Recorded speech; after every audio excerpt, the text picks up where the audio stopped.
Ya, pemirsa, selain bersama dengan dua orang narasumber kami yang sudah hadir di studio, kami juga sudah terhubung dengan salah satu komisioner KPU, ada Mbak Betty Epsilon. Selamat siang, Mbak Betty. Suara kita sudah bisa. Selamat siang. Iya. Apa kabar Mbak Betty? Kita ingin tahu nih dari pemirsa TV One juga seperti apa untuk persiapan perhelatan Akbar besok di Hari Kasih Suara. Sudah sejauh mana kesiapan kita, Mbak Betty? Ya, untuk persiapan logistik, insya Allah tadi berdasarkan rapat hasil pleno, hari ini adalah hari terakhir di mana logistik itu akan sampai di TPS Mbak Tisa. Dan berdasarkan laporan dari Kesekjenan, insya Allah semua logistik yang harusnya sampai ke TPS hari ini adalah selamat-lambatnya sampai di sana, Mbak. Untuk kesiapan pelayanan dalam bentuk yang lain, dalam hal ini pemilih lalu peserta pemilu, besok adalah hari H pemungutan suaranya, 14 Februari 2024, TPS sudah dibuka sejak pukul 7, pelayanan sampai pukul 13.00, pemilih bisa datang dan tetap akan dilayani jika terdapat antrian yang datang sampai pukul 13.00. Oke, baik. Nanti sebelum kita menuju ke Mbak Betty lagi, kita ingin mendengar dulu dari suara dari Prof. Burhan. Prof. Burhan, kalau tadi kita sudah mendengar dari pengalaman Pak Arief ketika menjadi Ketua KPU, apa saja hal-hal yang mungkin sempat menjadi kendala. Nah, kalau Prof. Burhan sendiri melihat mungkin untuk besok soal tingkat partisipasinya, atau mungkin ada hal-hal yang berbau politik ataupun teknis, apa yang perlu menjadi perhatian kita? Begini Tisa, kalau kita mengacu pada pengalaman kita melakukan pemilu pasca Orde Baru, itu Indonesia dari sisi administrasi elektoral adalah negara yang paling sukses menyelenggarakan pesta pemilu hanya dalam 1 hari. Jadi dari sisi itu Indonesia adalah negara paling kompleks penyelenggaraan pemilunya. Karena proses pemilunya dilakukan dalam satu waktu, kemudian melibatkan sekian banyak, baik itu penyelenggara pemilu di tingkat lokal maupun pemilihnya. Di Amerika Serikat meskipun pemilihnya lebih besar, itu mereka dibagi dua, ada yang disebut dengan istilah midterm election. Jadi sepertiga dari jabatan publik itu diperebutkan setelah 2 tahun pasca pilpres. Jadi tidak bersamaan dalam 1 hari. Di India itu pemilunya sekitar 5 minggu. Indonesia itu 1 hari, apalagi sejak 2019 pilpres dan pileg dilakukan di hari yang sama. Jadi pada titik itu kita patut bersyukur bahwa proses penyelenggaraan pemilu kita relatif sukses. Ya, tentu ada kelemahan di sana sini. Nah, termasuk juga tingkat partisipasi. Secara umum untuk negara dengan rezim pemilu sebagai hak, ya, voluntarily voting bukan compulsory, tingkat partisipasi kita kalau kita mengacu di 2019 itu relatif lebih tinggi bahkan dibanding dengan negara yang mewajibkan pemilu seperti Argentina. Memang masih kalah dibanding Australia, tapi Australia itu pemilunya adalah wajib. Di Indonesia dengan 81% di pilpres tingkat turnout-nya itu jauh lebih baik dibanding Argentina. Oke, sebelum kita bahas, tetapi masih banyak PR. Politik uang nomor 3 terbesar sedunia Indonesia itu ya. Kemudian kualitas penyelenggaraan pemilu terutama berkaitan dengan representativeness itu juga jadi PR. Jadi ada PR yang berkaitan dengan peningkatan kualitas penyelenggaraan pemilu. Partisipasi seringkali juga bercampur aduk dengan mobilisasi, dan mobilisasi di situ berkaitan dengan tukar-menukar uang dan insentif material. Itu PR yang sampai sekarang belum tuntas. Oke, baik. Nah, sebelum kita menuju ke sana, bagaimana menuntaskan PR-PR tersebut agar pemilu bisa berjalan dengan baik keesokan harinya, saya ingin kembali menuju ke Mbak Betty. Mbak Betty, kalau berbicara soal logistik tampaknya sudah aman. Kemudian untuk waktu juga sudah diinformasikan. Pukul 7 sampai dengan pukul 1 siang masyarakat diberikan kesempatan untuk memberikan hak suaranya. Tapi kalau untuk Sirekap sendiri sudah seperti apa kesiapannya Mbak Betty? Bagaimana untuk menjamin bahwa Sirekap ini benar-benar bisa diakses? Sirekap adalah sistem informasi rekapitulasi perolehan suara sebagai alat bantu untuk memotret, mendokumentasikan form C plano yang akan dipotret oleh KPPS kita, petugas tingkat TPS setelah dilakukannya penghitungan suara di TPS. Sebagai alat bantu, kita berharap ini bisa dilakukan pemotretan dengan berbagai tantangan yang akan dihadapi di lapangan. Berbeda dengan 2019, Situng itu tanggung jawabnya ada di KPU Kabupaten Kota karena melakukan scanning C plano hasil yang disalin yang dilakukan oleh KPUPN Kota. Tantangan kita bergeser, yaitu dilakukan oleh teman-teman KPPS, yaitu petugas kita di tingkat TPS memotret C plano tadi. Nah, tantangan inilah yang kemudian sudah dilakukan pembekalan kepada teman-teman KPPS di lapangan untuk memotret C plano ini. Tersebar di 800 ribuan TPS seluruh Indonesia. Setiap TPS ada 2 akun KPPS yang akan bisa memotret.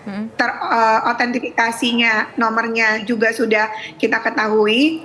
Untuk dalam waktu yang sama terhits 1,6 juta nomor yang akan dapat mengirimkan gambar ke server KPU, Mbak. Jadi tantangannya luar biasa, coverage internetnya juga akan sangat mempengaruhi, literasi penggunaan digital gadgetnya juga akan sangat mempengaruhi. Jadi kita berdoa sama-sama, mudah-mudahan semangat teman-teman KPPS untuk dapat mengirimkan ini dengan situasi beragamnya geografis Indonesia dapat terkirim. Oke, Mbak Betty, tapi ini kan banyak banget ya aspek di sana, aspek humannya, begitu kan? Kemudian juga aspek secara teknologi sinyalnya seperti apa. Bagaimana kemudian untuk menjamin bahwa performa dari si rekap ini benar-benar bisa sesuai dengan harapan kita, Mbak Betty? Indonesia ini kan luas banget, nggak semua daerah itu punya coverage internet yang oke. Oke, secara teknologi KPU sudah mempersiapkan 2 metode, yaitu Sirekap dipersiapkan secara online dan dipersiapkan secara offline. Jadi kalau misalnya tidak terdapat coverage internet yang memadai, maka Sirekap bisa tetap memotret. Jadi ketika kotak geser dari TPS naik ke PPK, maka kita berharap di situ ada internet. Maka ketika foto sudah ada dalam Sirekapnya KPPS, ketika bergeser ada internet, ke submit, maka langsung masuk ke ke server KPU Republik Indonesia. Namun kami juga sudah menyiapkan langkah mitigasi yang lain. Ketika rekapitulasi dilakukan di tingkatan PPK, sekalipun misalnya sama sekali tidak bisa dilakukan oleh KPPS, maka PPK juga bisa mengirimkan foto C plano itu ketika melakukan rekap berjenjang di PPK, Mbak. Ya, Mbak Betty, kemudian apakah nanti dari data Sirekap ini juga bisa langsung diakses oleh masyarakat, mungkin langsung melalui webnya dari KPU, kalau kita ingin mengetahui hasilnya? Betul. Sirekap output untuk publik dapat disaksikan di info.pemilu.kpu.go.id. Kanalnya pemilu2024.kpu.go.id.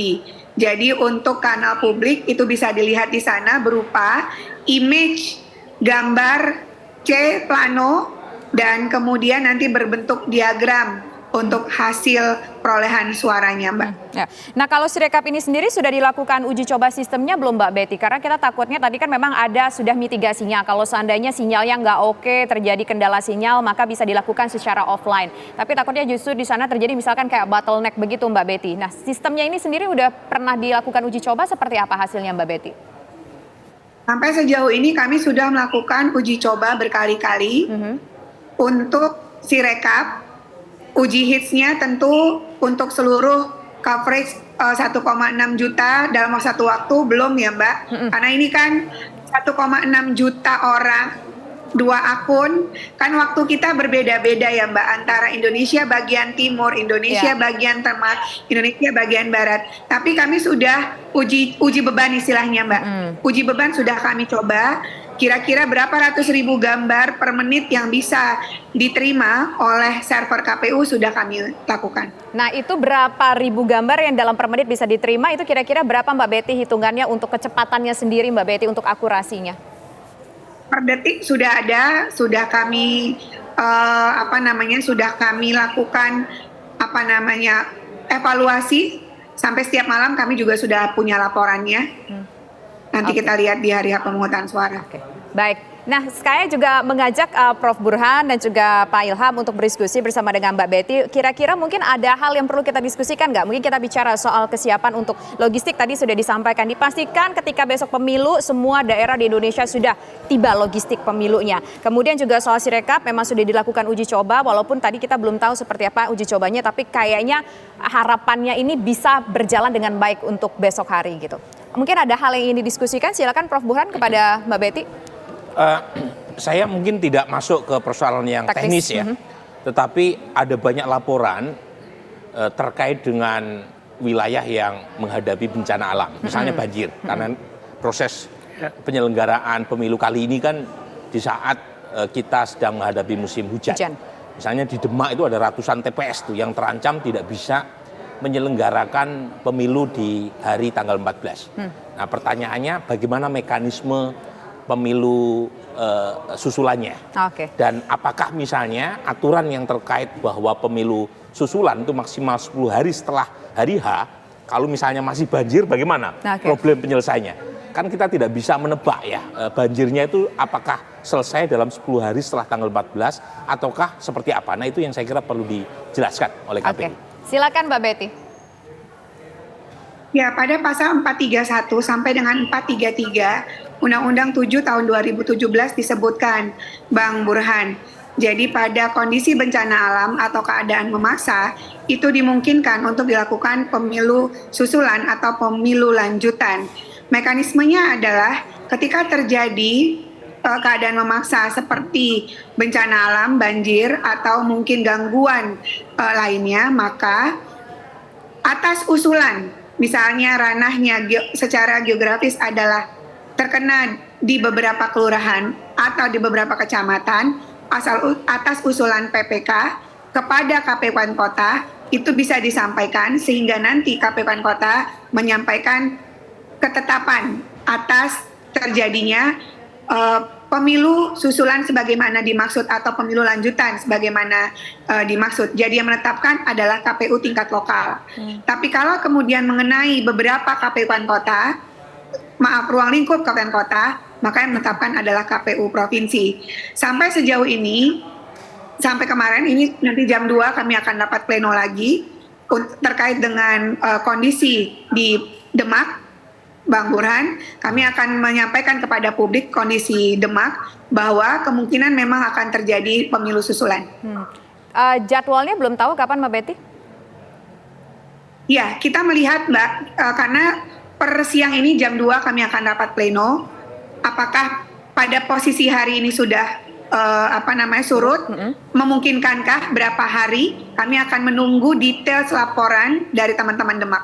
Oke, baik. Nah, dari Pak Ilham sendiri mungkin ada yang ingin didiskusikan dengan Mbak Betty? Saya cuma ingin merujuk kepada pengalaman 2019 lalu bahwa terkait dengan masuknya data Sirekap di 2019 hitung gitu ya. Nah, itu dijadikan sebagai dasar oleh masyarakat untuk kemudian menyoal gitu ya, menyoal situng tadi, penghitungan suara atau rekapitulasi suara. Nah, ini tentu perlu disosialisasikan, harus disclaimer oleh KPU bahwa tetap dilaksanakan sesuai dengan peraturan undang-undangan, sesuai dengan peraturan yaitu penghitungan yang berjenjang. Nah, ini kadang-kadang orang malah melihatnya ke situng, melihatnya ke Sirekap, padahal jangan sampai kemudian masyarakat nanti menjadi lengah terhadap mekanisme penghitungan rekapitulasi di tingkat kecamatan, kabupaten sampai pusat nanti. Nanti bisa jadi mispersepsi begitu ya masyarakat. Betul, itu mispersepsi. Padahal walaupun kemudian gambar C-Plan itu masuk ke Sirekap, tetapi mekanisme koreksi ketika rekapitulasi di kecamatan dan sampai ke atas itu tetap terjadi. Nah, jadi jangan sampai kemudian nanti misleading lah terkait dengan persoalan ini. Oke, baik. Nah, sebelum ditanggapi oleh Mbak Betty bagaimana memberikan informasi kepada masyarakat jangan sampai ada misleading soal hasil dari Sirekap ini. Tapi nanti Mbak Betty ya, kita harus iklan dulu. Kami kembali sesaat lagi pemirsa.